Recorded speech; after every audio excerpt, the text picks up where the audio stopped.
बोलता हिंदुस्तान पे कांग्रेस और बीजेपी इन दोनों ही पार्टियों के नेताओं के बीच बयानबाजी कभी कभी बहुत तीखी हो जाती है और तीखी इतनी होती है कि अटैक पर्सनल हो जाता है। ऐसे में बीजेपी के पास एक पूरा नेटवर्क है। 2014 के बाद से इस बात का जिक्र बार बार हुआ कि सोशल मीडिया, आईटी सेल बहुत मजबूत है बीजेपी का, जो किसी भी नेता की छवि को मिनटों सेकंडों में धूमिल कर सकती है और अपने नेता की छवि को गढ़ सकती है। ऐसे में राहुल गांधी की छवि को खत्म करने के लिए किस तरह से काम किया गया, इसका जिक्र बार बार होता रहा। राहुल गांधी और गांधी परिवार को सदन के भीतर किस तरह से टारगेट किया गया, खुद प्रधानमंत्री के जरिए और अब अमेठी से हारी हुई सांसद स्मृति ईरानी के जरिए बार बार किया जाता रहा। ऐसे में राहुल गांधी का आज एक ट्वीट आया जिसमें वो कह रहे हैं कि आप स्मृति ईरानी पर पर्सनल अटैक ना कीजिए। दरअसल स्मृति ईरानी चुनाव हारी हैं, बंगला भी खाली हुआ है, उसके बाद से सोशल मीडिया पे उनको लेकर काफी चर्चा भी। आज हम बात करेंगे इसी मुद्दे पर कि कितना डिफरेंस है बीजेपी और कांग्रेस के नेताओं में, खासतौर पर राहुल गांधी की लीडर ऑफ अपोजिशन बनने के बाद क्या सोच, जिस तरह की वो सोच है, वो क्या बीजेपी को एक तरह से उस स्थिति पे ला पाएगी जहां पर बीजेपी ये कहे कि हाँ हमसे गलती हुई है, पिछले कई सालों में हमने ट्रोलिंग की है जमकर गांधी परिवार की, लेकिन आज राहुल गांधी कह रहे हैं कि ऐसा ना कीजिए। राहुल गांधी ट्रोल करने वालों को पहचान भी रहे हैं, उनको मना भी कर रहे हैं। प्रधानमंत्री ऐसे लोगों को फॉलो तो करते हैं लेकिन कभी उन पर रोक नहीं लगाते हैं, सवाल ये भी। हमारे साथ डॉक्टर राकेश पाठक हैं, वरिष्ठ पत्रकार, उनके साथ चर्चा करेंगे। राकेश जी, स्वागत है आपका। बहुत शुक्रिया। राकेश जी, शुरुआत हम अगर हम यहाँ से करें, बीजेपी के तरफ से जब ट्रोलिंग होती है, ऐसे ऐसे नाम जिनको प्रधानमंत्री खुद फॉलो करते हैं और वो ऐसे शब्दों का इस्तेमाल करते हैं, गालियों का इस्तेमाल करते हैं, पर्सनल अटैक करते हैं गांधी परिवार पर और तमाम तरह के ट्वीट सामने, कभी भी प्रधानमंत्री की तरफ से ये नहीं कहा गया कि जो लोग मुझे फॉलो करते हैं वो ऐसे शब्दों का इस्तेमाल ना करें, अन्यथा मैं जिनको फॉलो करता हूं वो भी ऐसे शब्दों का इस्तेमाल ना करें, अन्यथा मैं उनको फॉलो नहीं करूंगा। कुछ इस तरह की सख्त टिप्पणी कर सकते, लेकिन आज राहुल गांधी कह रहे हैं कि भाई स्मृति ईरानी को टारगेट ना कीजिए। यानी कि राहुल गांधी समझ रहे हैं कि स्मृति ईरानी पर अगर ट्रोलिंग हो रही है तो कौन कर रहा है, किस वजह से कर रहा है। जी। देखिए सागर, यही अंतर है नरेंद्र मोदी और राहुल गांधी में। यही अंतर है भारतीय जनता पार्टी और कांग्रेस में कि कांग्रेस और राहुल गांधी पिछले 10 सालों से जो धैर्य बनाए हुए थे, उसकी पराकाष्ठा ये है कि संसद में खड़े होकर प्रधानमंत्री ने 5 बार के सांसद नेता प्रतिपक्ष को 8 बार बालक बुद्धि कहा। उनकी बाकी की जो सोशल मीडिया टीम है, व्हाट्सएप यूनिवर्सिटी है, आईटी सेल है उनका, उनके प्रवक्ता गण है, बाकी के सारे नेता हैं, वे तो लगातार पिछले 12-13 सालों से, यानी नरेंद्र मोदी प्रधानमंत्री नहीं बने थे उसके पहले से, गांधी परिवार के खिलाफ इस तरह के अभियान चलाते रहे। कांग्रेस की तरफ से निचले स्तर पर भले कुछ हुआ हो, लेकिन कांग्रेस के किसी बड़े नेता ने इस तरह का व्यक्तिगत हमला कभी नहीं किया। राहुल गांधी ने भी उस दिन सदन में जो कुछ उन्हें सुनाया गया, उसके बाद अभी जरूर आम सभाओं में एक दो जगह कहा और संसद में कहा कि वे नॉन बायोलॉजिकल हैं, उनकी ईश्वर से डायरेक्ट डायलिंग है, सीधी बातचीत है। फिर भी उन्होंने अपनी तरफ से कोई शब्द नहीं जोड़ा। जो प्रधानमंत्री ने कहा था उसे दोहराया कि प्रधानमंत्री ऐसा कहते हैं। और आज के इस ट्वीट के जरिए राहुल गांधी ने अपनी लकीर बड़ी कर ली। उन्होंने ये बता दिया कि आज भी भारत की राजनीति में शालीनता, सज्जनता, सौजन्यता का अगर कोई प्रतिनिधि हो सकता है तो उस आदमी का नाम है राहुल गांधी। बहुत स्पष्ट संदेश है। मेरी जानकारी के मुताबिक शायद राहुल गांधी ने पहली बार स्मृति ईरानी शब्द का प्रयोग किया होगा। राहुल गांधी ने अपने भाषणों में कभी स्मृति ईरानी का नाम नहीं लिया। राहुल गांधी ने सदन से लेकर सड़क तक कभी कोई प्रतिक्रिया नाम लेकर जाहिर नहीं की। सोशल मीडिया के उनके जितने हैंडल्स हैं, जितने प्लेटफॉर्म है, कभी स्मृति ईरानी का नाम नहीं पढ़ने को मिला होगा, या कभी मिला होगा तो इस मुद्दे पर कि महिलाओं पर अत्याचार हो रहा है तो स्मृति ईरानी क्यों नहीं बोल रही, यद्यपि मुझे वो भी याद नहीं। लेकिन आज उनका नाम लेकर राहुल गांधी ने उन्हें संरक्षण दिया है अपने समर्थकों से। राहुल, बिल्कुल आप ठीक कह रहे हैं, राहुल गांधी समझ रहे हैं कि कौन है जो ट्रोल कर रहा है स्मृति ईरानी को या अन्य नेताओं। उन्होंने आगे अन्य नेता शब्द भी जोड़ा है। प्रकारांतर से भी ये भी इंगित कर रहे हैं कि अगर आप नरेंद्र मोदी को भी ट्रोल कर रहे हैं तो मत कीजिए, ये कमजोरी की निशानी है, ताकत की नहीं, और हार जीत लगी रहती है। राहुल गांधी ने इस ट्वीट के जरिए दो काम किए। एक तो अपनी पार्टी को उन्होंने संदेश दे दिया कि वे ऐसी राजनीति नहीं चाहते, अपने समर्थकों को भी संदेश दे दिया, अपने प्रवक्ताओं को, सोशल मीडिया सेल के पदाधिकारियों को, सबको बता दिया। दूसरा, उन्होंने देश के सामने एक नजीर भी पेश कर दी कि जिन नरेंद्र मोदी और उनकी पार्टी ने उनकी मां के लिए, खुद उनके लिए कैसे कैसे आपत्तिजनक शब्दों का इस्तेमाल किया है, जिसमें नरेंद्र मोदी ने जर्सी गाय कहा, कांग्रेस की विधवा कहा, पता नहीं 50 करोड़ की गर्लफ्रेंड एक कांग्रेस नेता की पत्नी के लिए कहा, कैसे कैसे शब्दों का उन्होंने इस्तेमाल किया। और सदन में तो पिछले 10 साल से लगातार राहुल गांधी की मानहानि करने वाले, उन्हें ह्यूमिलिएट करने वाले शब्दों का इस्तेमाल नरेंद्र मोदी करते रहे। इसके बावजूद राहुल गांधी अगर ये कह रहे हैं कि उन्हें ये सब चीज बर्दाश्त नहीं है, ये न करें, इससे बचें, तो वे ये बता रहे हैं कि मुझ में और नरेंद्र मोदी में बहुत फर्क है। नरेंद्र मोदी किसी भी स्तर तक उतर सकते हैं, राहुल गांधी कम से कम व्यक्तिगत रूप से ऐसी राजनीति को पसंद नहीं करता। वे उस परंपरा से आते हैं जिस परंपरा में पंडित जवाहरलाल नेहरू विदेशी राष्ट्राध्यक्षों से युवा अटल बिहारी वाजपेयी का, पहली बार के सांसद का परिचय कराते हैं और कहते हैं ये लड़का एक दिन इस देश का प्रधानमंत्री बनेगा। ऐसा सौजन्यशील दौर देखा इस देश की राजनीति, ऐसी राजनीति इस देश ने देखी कि जब डॉक्टर लोहिया, राम मनोहर लोहिया जब बीमार हुए, राम मनोहर लोहिया आजीवन जवाहरलाल नेहरू के विरोधी, सैद्धांतिक विरोध था, मतभेद थे, लेकिन इसके बावजूद जब लोहिया जी बीमार हुए तो उनसे एक बहुत करीबी व्यक्ति ने पूछा कि आपको क्या लगता है, आपको जब बहुत ज्यादा अंतिम समय आ जाए, आपकी बीमारी ज्यादा बढ़ जाए, तो आपकी कहाँ ज्यादा अच्छी सेवा हो, कहाँ आपको ले जाना चाहिए। तो डॉक्टर लोहिया ने कहा था, मुझे जवाहर के पास ले चलना, मेरी सबसे अच्छी सेवा जवाहरलाल नेहरू के घर पर ही हो सकती है। उस देश में नरेंद्र मोदी और उनके समर्थकों ने राजनीति को उस स्तर पर पहुंचा दिया था जहां पर एक महिला के खिलाफ सम्मानजनक शब्दों का इस्तेमाल स्वयं प्रधानमंत्री की कुर्सी पर बैठा व्यक्ति करता है। और आपने बहुत सही इंगित किया है कि प्रधानमंत्री ऐसे ट्विटर हैंडल्स को फॉलो करते हैं जिनके पूरे टाइमलाइन पर आप गंभीर गंभीर अशालीन अश्लील टिप्पणियां पाएंगे, लेकिन प्रधानमंत्री उन्हें फॉलो करते हैं। राहुल गांधी जिन्हें फॉलो करते हैं उनमें से कोई एक भी हैंडल ऐसा आपको नहीं मिलेगा जहां पर ऐसी अपमानजनक बातें होती। तो मुझे ऐसा लग रहा है कि आज राहुल गांधी ने ऐसा करके अपनी पार्टी और देश दोनों लोगों के सामने अपनी लकीर बड़ी कर ली। राकेश जी, एक वक्त वो था जब राहुल गांधी ने अपने घर की चाबी दी थी और वो तस्वीरें और वो वीडियो भी सामने आया था। उसके बाद ट्रोलिंग भी शुरू हो गई थी राहुल गांधी की, देखिए घर खाली कर दिया, अब घर नहीं है, अब कहाँ जाएंगे, किसके पास जाएंगे, ये ट्रोलिंग शुरू हो गई थी राहुल गांधी की। और आज जब स्मृति ईरानी ने बंगला खाली किया तो उस बंगले की एक तस्वीर सोशल मीडिया पे आई, तब लोगों के कमेंट्स भी आने लगे कि देखिए ये बंगला अब किसे मिलने वाला है, क्या किशोरी लाल को मिलेगा। अमेठी ने ये जवाब दिया। तो राहुल गांधी की तरफ से आने वाला ये ट्वीट जिसपे वो कह रहे हैं कि स्मृति ईरानी और दूसरे नेताओं का को आप पर्सनली अटैक ना कीजिए, ये बताता है कि राहुल गांधी ने जो सहा है, राहुल गांधी को लगता है कि जो चीज मुझ पे बीती है वो आप किसी दूसरे के ऊपर उसको इम्प्लीमेंट करेंगे तो शायद हमारा स्तर और उनका स्तर एक हो जाएगा। और स्थिति को वो समझ पा रहे हैं, राहुल गांधी बेहतर ढंग से समझ पा रहे हैं कि क्या स्थिति होती है एक शख्स की जब उसे ट्रोल किया जाता है बेवजह। देखिए, राहुल गांधी, सोनिया गांधी, इन लोगों ने पिछले 10-20 सालों में इस देश में जो कुछ सहा है, वैसा तो विरला ही उदाहरण होगा। क्या कुछ नहीं उन लोगों के लिए कहा गया।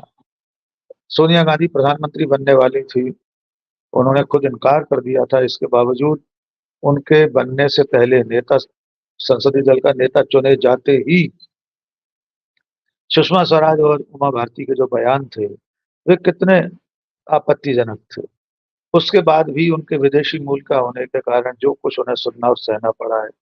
राहुल गांधी को अपने निजी जीवन में एक पढ़े लिखे व्यक्ति को, हार्वर्ड और कैम्ब्रिज में पढ़े हुए व्यक्ति को किस तरह से पप्पू साबित करने के लिए हजारों करोड़ रुपए खर्च किए गए, राहुल गांधी उस पीड़ा को जानते और समझते।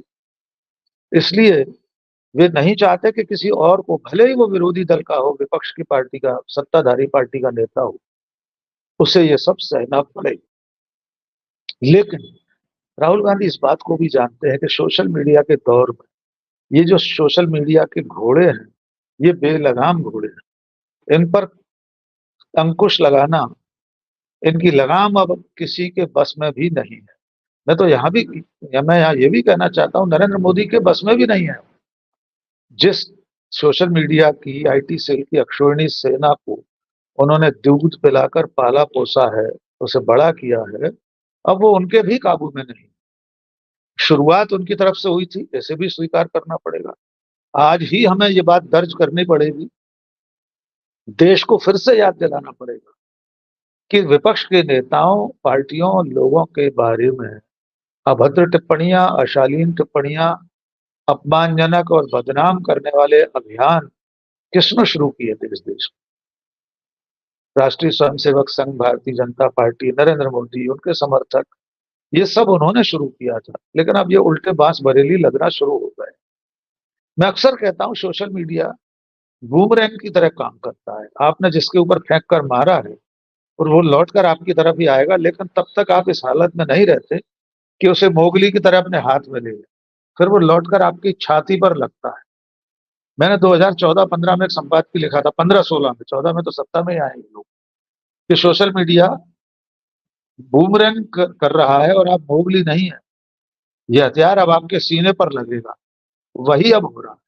वरना देखिए, आपने संसद में बालक बुद्धि कहा, कांग्रेस पार्टी ने अपने ऑफिशियल हैंडल से बैल बुद्धि अभियान शुरू करा दिया, बाकायदा उसको ट्रेंड कराया, लाखों करोड़ों लोगों ने ट्रेंड किया। ये भी कोई अच्छी बात नहीं थी।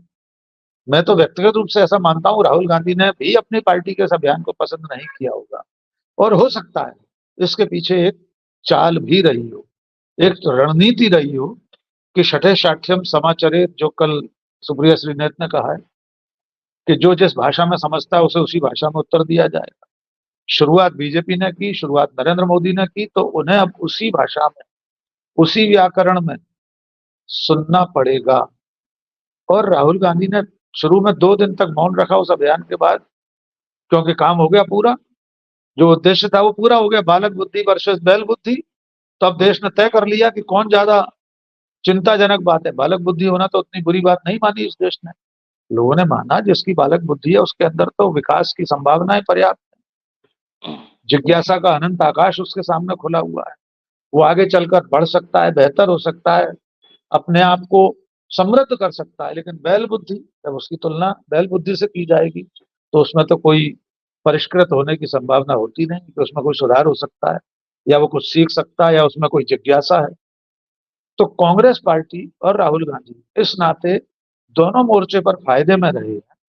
एक तरफ उन्होंने बालक बुद्धि के जवाब में बैल बुद्धि ट्रेंड करा के ये बता दिया कि अब अगर हमारे नेता के बारे में आप इस तरह की अशालीन, अशोभनीय टिप्पणियां करेंगे तो उसी भाषा में आपको उत्तर मिलेगा।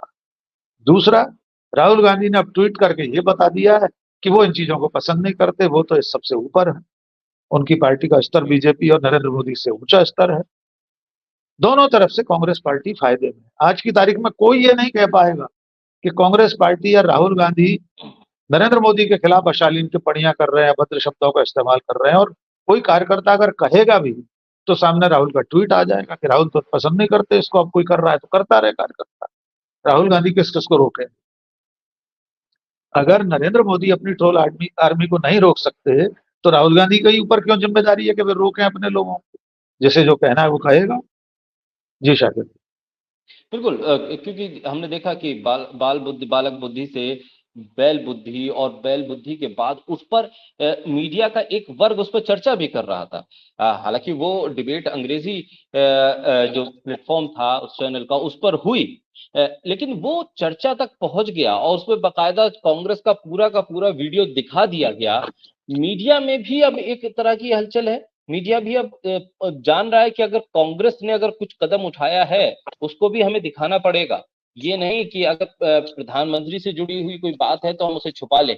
हालांकि वो हिंदी प्लेटफॉर्म पर उस चर्चा को लेकर उस तरह से नहीं आए जैसा कि उन्होंने अंग्रेजी प्लेटफॉर्म पर की।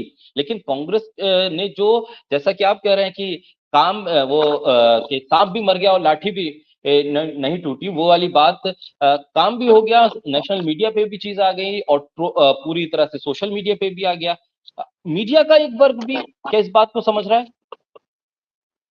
देखिए, मीडिया का वर्ग बहुत अच्छी तरह से समझ चुका है कि अब कांग्रेस और राहुल गांधी की अनदेखी करके न तो मीडिया चल सकता है, न सरकार चल पाएगी। राहुल गांधी को लेकर मीडिया कितना गंभीर है, इसका उदाहरण ये भी है कि पिछले एक हफ्ते में 3 बड़ी मैगजीन्स के कवर पेज पर राहुल गांधी मौजूद है। यानी देश के मीडिया ने ये समझ लिया है कि राहुल गांधी अब मुख्य पृष्ठ की स्टोरी है, वे अपरिहार्य हैं, उनकी अनदेखी अब नहीं हो सकती। बैल बुद्धि वाले अभियान पर अंग्रेजी चैनल ने, जिसका आप जिक्र कर रहे हैं, उसने डिबेट करवाई।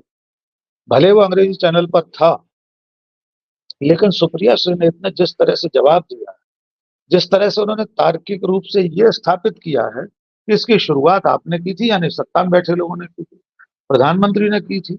और अगर मेरे नेता को, सुप्रिया सुले का आखिरी वाक्य यही, अगर हमारे लीडर के, हमारी लीडरशिप के लिए प्रधानमंत्री या कोई भी ऐसे शब्दों का इस्तेमाल करेगा तो उसे ईंट का जवाब पत्थर से मिलेगा।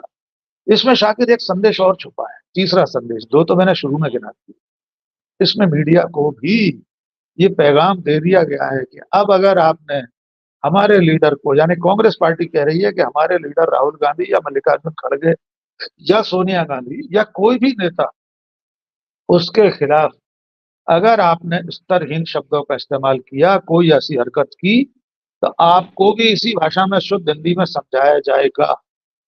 जैसे अभी चंद दिनों पहले जिस दिन हाथरस गए थे राहुल गांधी, उस दिन हिंदी चैनल की बात कर रहे हैं, उसी ग्रुप की, उसमें डिबेट चल गई। राहुल गांधी आग में घी डालने गए, ड्रामा करने गए, लेकिन कांग्रेस के प्रवक्ता ने उसी समय तत्क्षण उन हेडलाइंस पर ऐतराज किया। छठे शाठ्यम समाचारे, तो उन्होंने शुद्ध हिंदी में उन्हीं की भाषा में जब ऐतराज दर्ज कराया तो उस चैनल को अपने हेडलाइंस बदलना पड़ी। चलती डिबेट में उनको अपने टिकर और वो सब हेडिंग्स बदलना पड़ी। यानी अब कांग्रेस पार्टी किसी भी तरह से किसी को कोई गुंजाइश नहीं छोड़ना चाहती, चाहे मीडिया हो, चाहे नरेंद्र मोदी हो, चाहे बीजेपी हो, सोशल मीडिया के प्लेटफॉर्म्स हो, हर मुद्दे पर हर जगह हर तरह की लड़ाई कांग्रेस पार्टी और उसके नेता लड़ने को तैयार है। एक उदाहरण चौथा और जोड़ दीजिए, रागिनी नायक को, कांग्रेस की प्रवक्ता को, एक बड़े चैनल में वहां के प्रधान संपादक ने कोई अपशब्द बोला, उन्होंने उल्टा केस कर दिया रागिनी नायक के खिलाफ कि मैंने ये शब्द नहीं बोला। लेकिन हुआ क्या, अब एक्स ने, ट्विटर ने रिपोर्ट पेश कर दी है कि न तो उस वीडियो में कोई काट छांट की गई है, न उसमें कोई वॉइस ओवर गड़बड़ किया गया, कुछ नहीं। बहुत लंबी रिपोर्ट दी है, 2 पेज की, एक्स ने, ट्विटर ने, और उसमें बाकायदा अंग्रेजी हिज्जों में, अंग्रेजी शब्दों में उस गाली का उल्लेख है 3 जगह 4 जगह, जो रजत शर्मा ने, मैं तो नाम लेकर कहने की जरूरत है, अगर उन्होंने किसी प्रवक्ता को, उसमें भी महिला को, उसकी मौजूदगी में ऑन स्क्रीन अगर गाली दी है, उस रिपोर्ट में वो भी आ गया है। तो अब कांग्रेस कोर्ट में भी लड़ रही है, सड़कों पर भी लड़ रही है, संसद में भी लड़ेगी, टेलीविजन चैनलों की डिबेट्स में भी लड़ेगी। और एक बात के लिए मैं कांग्रेस की जरूर आलोचना करूंगा, ये लड़ाई शुरू करने में उसने देरी बहुत कर दी। 10 साल पहले जब राहुल की चरित्र हत्या या सोनिया गांधी की चरित्र हत्या के अभियान शुरू हुए थे, अगर कांग्रेस ने उसी समय ईंट का जवाब पत्थर से, शांतिपूर्ण तरीके से, अहिंसक तरीके से, गांधीवादी तरीके से जैसे अब दे रही है, वैसे अगर तब उत्तर दिए होते तो शायद ये नौबत नहीं आती कि प्रधानमंत्री, एक पढ़े लिखे व्यक्ति को, 5 बार के सांसद को, संवैधानिक पद पर बैठे हुए नेता प्रतिपक्ष को 8 बार बालक बुद्धि कह देता है। ये हिम्मत नहीं करता देश का प्रधानमंत्री, अगर कांग्रेस ने समय रहते इसका जवाब दिया होता। जी राकेश, आखिर में ये कि क्या लीडर ऑफ अपोजिशन बनने के बाद राहुल गांधी की स्ट्रेटजी में क्या बदलाव आप देख रहे हैं? क्योंकि एक अथॉरिटी की तरह वो काम कर रहे हैं, वो ट्वीट करके ये कह रहे हैं कि ऐसा हो रहा है अगर ट्रोलिंग तो उसे रोक दीजिए। वो एक अथॉरिटी बन गए हैं और अथॉरिटी के दायरे में, जैसे उन्होंने सदन में भी कहा था कि मैं सिर्फ कांग्रेस का नेता नहीं हूं, मैं पूरे विपक्ष का नेता हूं, तो उन्होंने अपनी जिम्मेदारी को बढ़ा दिया है। सत्ता पक्ष की तरफ से अगर प्रधानमंत्री सत्ता पक्ष के नेता के तौर पर हैं, प्रधानमंत्री तो वो पूरे देश के हैं, लेकिन नेता अगर सत्ता पक्ष के हैं तो राहुल गांधी यहाँ पूरे विपक्ष के नेता। तो तो राहुल गांधी ने अपनी अथॉरिटी को भी बढ़ाया है और उस अथॉरिटी के जरिए वो तमाम चीजों को बदल भी रहे हैं। जहां तहां जाना, दौरे करना तमाम जगह पे, और सोशल मीडिया पे भी नजर रखते हुए कह देना कि ये सब नहीं चलेगा। एक लाइन है उनके दिमाग में शायद, जिस लाइन पर वो आगे चलना चाहते हैं लीडर ऑफ अपोजिशन के पद के साथ।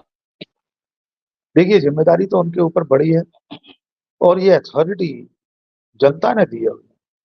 जनादेश ने उनके अंदर ये हौसला दिया है कि वे अपने आप को विपक्ष का नेता बना पाए। उनकी पार्टी को पर्याप्त सीटें दी, उनके गठबंधन को पर्याप्त सीटें दी जनता ने। तो ये अधिमान्यता का जो पत्र है, अथॉरिटी लेटर है, वो जनता ने दिया है राहुल गांधी। अब उसे निभाने की जिम्मेदारी उनकी है। अब तक अगर देखा जाए तो सिर्फ 1 महीना हुआ है सरकार बने, सदन को खत्म हुए तो अभी 20 दिन भी नहीं हुए। तो सदन के सत्र में ही तो नेता प्रतिपक्ष के रूप में उनकी भूमिका शुरू हुई है लोकसभा में। उसके बाद में जनता के बीच में चले गए। उनकी ये जो अथॉरिटी है ना, इसके पीछे भी उनका परिश्रम छुपा हुआ है। ये ऐसे ही हासिल नहीं हुई है। मैंने एक शब्द का इस्तेमाल किया था, एक शब्द उधार लिया था आरएसएस से, और वो मैंने इस्तेमाल किया था जब राहुल गांधी ने भारत जोड़ो यात्रा शुरू की। कुछ दिन बीते थे, भारत जोड़ो यात्रा को अच्छा रिस्पांस मिलना शुरू हुआ, तब मैंने एक शब्द का इस्तेमाल किया था। और उसी दरमियान आपको याद होगा शायद कि भारतीय राष्ट्रीय कांग्रेस के अध्यक्ष का चुनाव उसी भारत जोड़ो यात्रा के दरमियान हुआ। तब बड़ी चर्चा थी, राहुल गांधी अध्यक्ष बनेंगे कि नहीं बनेंगे, लोग जिद कर रहे थे। मैंने तब भी कहा था राहुल गांधी अध्यक्ष नहीं बनेंगे। तब मैंने एक शब्द का प्रयोग किया था कि राहुल गांधी अध्यक्ष भले कोई बने, मल्लिकार्जुन खड़गे, दिग्विजय सिंह, अशोक गहलोत, शशि थरूर, उस वक्त इनके नाम सामने चल रहे, तब मैंने एक जुमले का इस्तेमाल किया कि भले कांग्रेस पार्टी का अध्यक्ष कोई भी बन जाए, राहुल गांधी कांग्रेस पार्टी के सरसंघ चालक होंगे। ये बहुत अजीब सा प्रयोग मैंने किया था। संघ में जो महत्ता सरसंघ चालक की है, संघ का जो सुप्रीमो है, संघ तो कोई रजिस्टर्ड संस्था भी नहीं है। आप सोच कर देखिए, आरएसएस तो पंजीकृत सामाजिक संगठन ही नहीं है, लेकिन फिर भी उनके सुप्रीमो की जो सत्ता है, उसका जो इकबाल है, वो सर्वोपरि है। नरेंद्र मोदी ने भले ही अभी डाउन कर दिया उस संघ को, वरना नरेंद्र मोदी के युग से पहले तो सरसंघ चालक पार्टी से बड़ा माना जाता था। केंद्र में सरकार भी अटल बिहारी वाजपेयी की होती थी, तब भी उससे ऊपर उनका इकबाल होता था। राहुल गांधी ने अपनी दोनों भारत जोड़ो यात्राओं के जरिए और इस लोकसभा चुनाव में अपनी पार्टी और गठबंधन को शानदार जीत दिला के वो ओहदा हासिल कर लिया है जिसे मैं सरसंघ चालक कह रहा हूं। और उसी आसंदी से, उसी ओहदे से, अपने उसी भौकाल से वे अपने पार्टी के नेताओं, अपने समर्थकों, कार्यकर्ताओं, सबको संदेश दे रहे हैं, ये सब नहीं चलेगा, ये मुझे पसंद नहीं है। ये जो अथॉरिटी है, इसी चीज की कांग्रेस में जरूरत थी, वरना कांग्रेस इतनी अनुशासनहीन हो चुकी थी। राज्यों में किस तरह जूतम पेजार प्रादेशिक नेता करते थे, हमने देखा पंजाब, राजस्थान, मध्य प्रदेश, कैसे दिग्गज लोग लड़ लड़ कर सरकारें गंवा बैठे। केंद्रीय नेतृत्व के सामने किस तरह G23 बन गया था, वो G21 या 23 कितना था, गुलाम नबी आजाद, आनंद शर्मा आदि इत्यादि। उस अराजकता ने ही पार्टी को गर्त में पहुंचा दिया। अब केंद्रीय नेतृत्व, केंद्र की सत्ता, राहुल गांधी की सत्ता, मल्लिकार्जुन खड़गे की सत्ता, 10 जनपद की सत्ता पुनर्स्थापित हो गई है। इससे पार्टी का ही भला होगा। पार्टी में आंतरिक लोकतंत्र है। राहुल गांधी अहमदाबाद में कह रहे हैं, अगर नरेंद्र मोदी जैसा नेता हमारी पार्टी में होता तो हमारा तो कार्यकर्ता खड़े होकर कहता नहीं चाहिए आप जैसा नेता। आज भी हमारी पार्टी में खड़गे और राहुल गांधी अपने मुंह से कह रहे हैं कि खड़गे जी और मेरे खिलाफ खड़े होकर लोग बोल सकते हैं। लेकिन इस आंतरिक लोकतंत्र के बावजूद राहुल गांधी ये संदेश देने में तो कामयाब रहे हैं कि अब ये उनकी कांग्रेस है, इसमें वो सब अराजकता, उच्छृंखलता, दूसरे नेताओं का अपमान, अपशब्द नहीं चलेंगे। वे अपने राष्ट्रीय अध्यक्ष का कितना सम्मान करते हैं, देख लीजिए कैमरे के सामने, सामने से लेकर भीतर तक अपने राष्ट्रीय अध्यक्ष के आदेशों का पालन करते हैं। जिस दिन खड़गे जी अध्यक्ष बने थे, उस दिन राहुल गांधी ने कहा था मैं तो कांग्रेस का कार्यकर्ता हूं, साधारण कार्यकर्ता। अब सीपी यानी हमारे कांग्रेस प्रेसिडेंट जहां मुझे डिप्लॉय करेंगे, जहां मेरी ड्यूटी लगाएंगे, वो मैं काम करूंगा। इसी चीज की जरूरत कांग्रेस को थी, जो राहुल गांधी ने स्थापित कर दी। जी, बहुत शुक्रिया राकेश जी, बोलते हिंदुस्तान को वक्त देने के लिए, चर्चा करने के लिए। बहुत